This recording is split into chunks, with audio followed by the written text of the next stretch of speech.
In Washington, the battle over the U.S. debt ceiling rages on. Senate Republican leader Mitch McConnell continues his refusal to offer Democrats any help in raising the federal debt limit. Lawmakers on both sides of the aisle agree it needs to be raised, and experts warn the failure to do so could result in an economic catastrophe. Despite the grim forecast, McConnell and the GOP are doubling down on their position. Look, we all agree America must never default. The debt ceiling will need to be raised. We have a Democratic president, Democratic House, a Democratic Senate.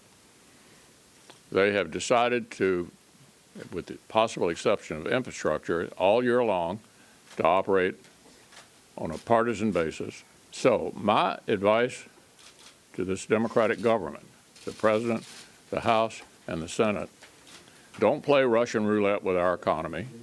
Step up and raise the debt ceiling to cover all that you've been engaged in all year long. All right, joining me now to discuss is the White House economics reporter for The Washington Post, Jeff Stein, and CBS News congressional correspondent Nikole Killion. Thank you both for joining us. So, Nikole, let me start with you first. Just so people have the context and understand what we're talking about here, explain what the debt ceiling is and why it exists.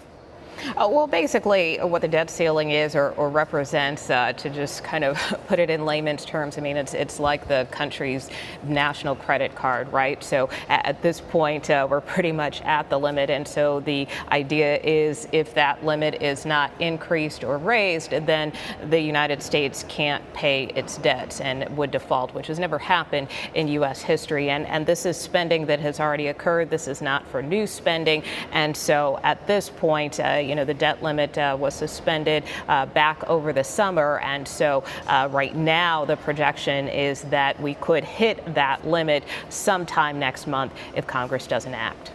So, Jeff, the national debt increased under President Trump. Republicans agreed to raise the debt ceiling during the Trump administration.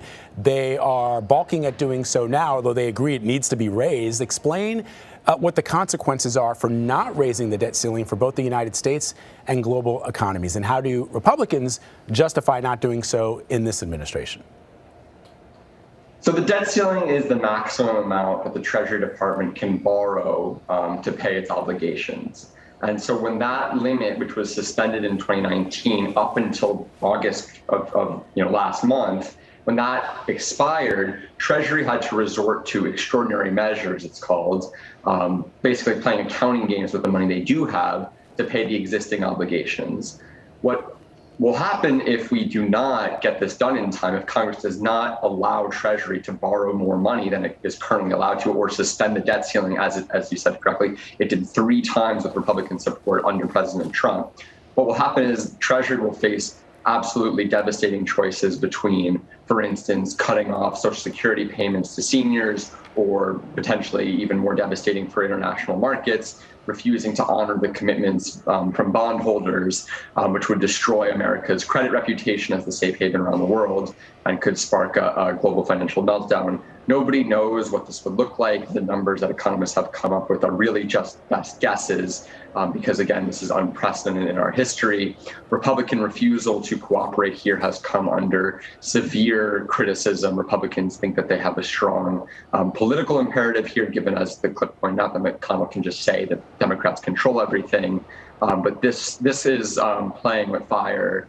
And the Republican refusal to help here could have devastating consequences for the global economy.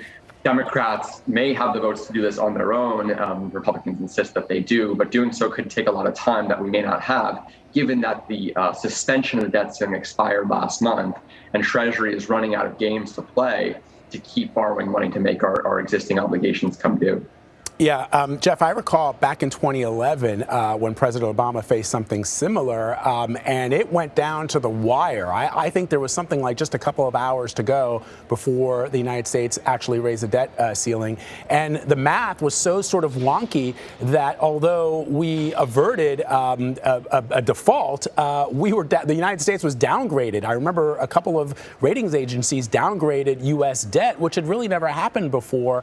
And that sort of was just a little bit of an insight or an inkling into what could potentially happen if we don't do it this time around.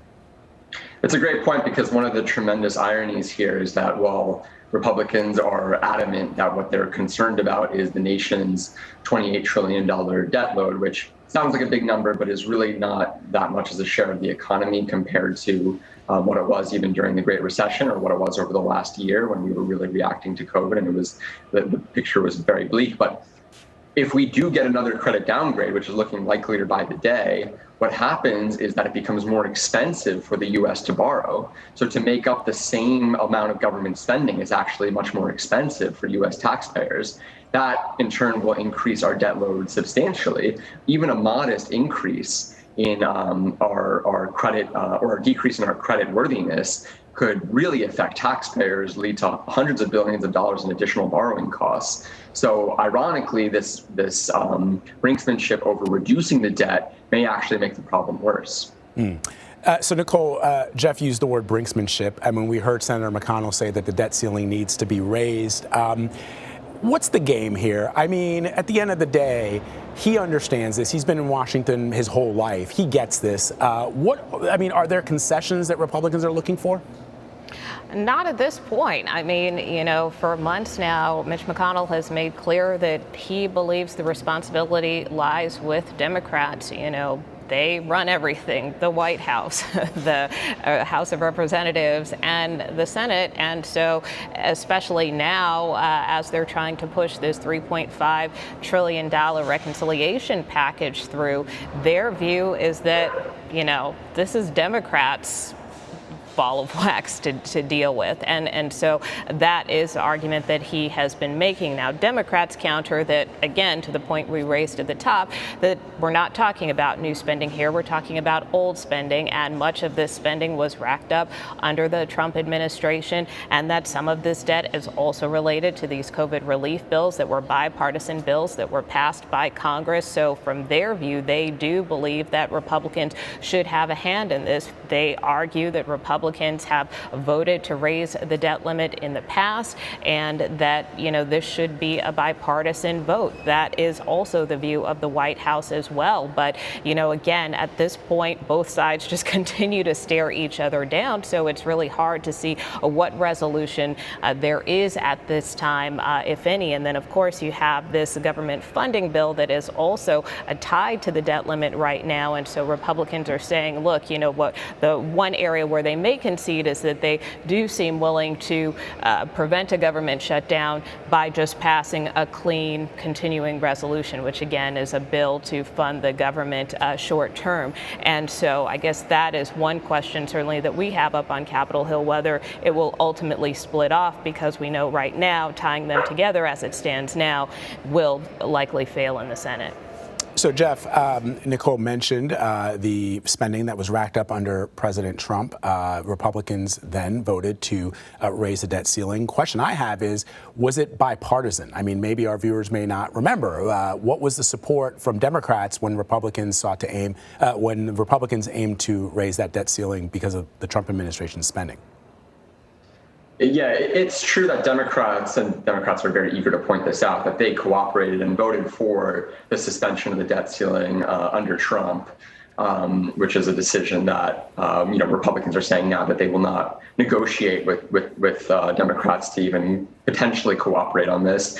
It's worth pointing out, Republicans will say accurately that in exchange for cooperation with the debt ceiling increase, Nancy Pelosi and the House Democrats won a substantial number of concessions, at least in the minds of many conservative Republicans. The debt ceiling deals in 2018 that got us, and 2019 as well, included, I think it was $300 billion in new domestic spending, much of which was inclusive of Democratic priorities. So while it is the case that Democrats have cooperated with us in the past, it's not like they did so purely for altruistic reasons. They also got some of their policy priorities included.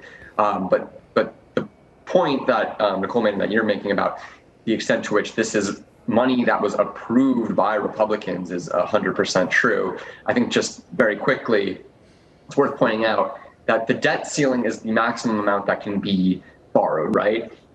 What they can do is they can increase that number to above what they've already decided to spend, or they can just suspend it and say that provision is not in effect. What they did under Trump was they just suspended it, right? So they just said that ceiling, that limit is not applicable. They didn't say you can spend up to this instead. And when that lapsed, when that suspension expired, Congress under Trump had already added trillions of dollars to the debt. So that funding is no longer authorized under the debt ceiling that was suspended, but is now back to being activated. And under Trump, we added about $8 trillion to the national debt of currently around $28 trillion. So to say that as the Republicans are now, that this is not their responsibility and this is Biden's, mess is just not the full story. So, Nikole, Jeff mentioned that congressional Democrats could get this done if they really struggle. It's going to take some time. How would that work? And how real is the risk right now that that's what they have to do? Well, they're really not tipping their hand or acknowledging if there is a plan B at this point. And many of us on Capitol Hill have been asking about that for the better part of a week now. But, really the obvious option seems to be that Democrats could potentially put this debt limit language in that broader reconciliation package. But the issue there is that, as you know, there is a lot of uproar over this reconciliation package, what should be in it, how much it should cost. And so, it could take some time to work out, number one. So whether or not they could work all of that out in time to pass something to address the debt limit in time before we kind of reach that limit would remain to be seen. But the other part of it is that, it would require amending the reconciliation package. And so certainly on the House side, the budget chairman told reporters, that he thinks that could be difficult. Senator Sanders, who runs the budget committee over in this chamber, really hasn't said whether or not it's something he would be willing to do, if it's possible to do. But again, it appears that could potentially be an option on the table, but it would take some time. All right, Nikole, Killion and Jeff Stein for us this morning. Really illuminating discussion. Thank you both. Appreciate it. You bet. Thank you guys so much.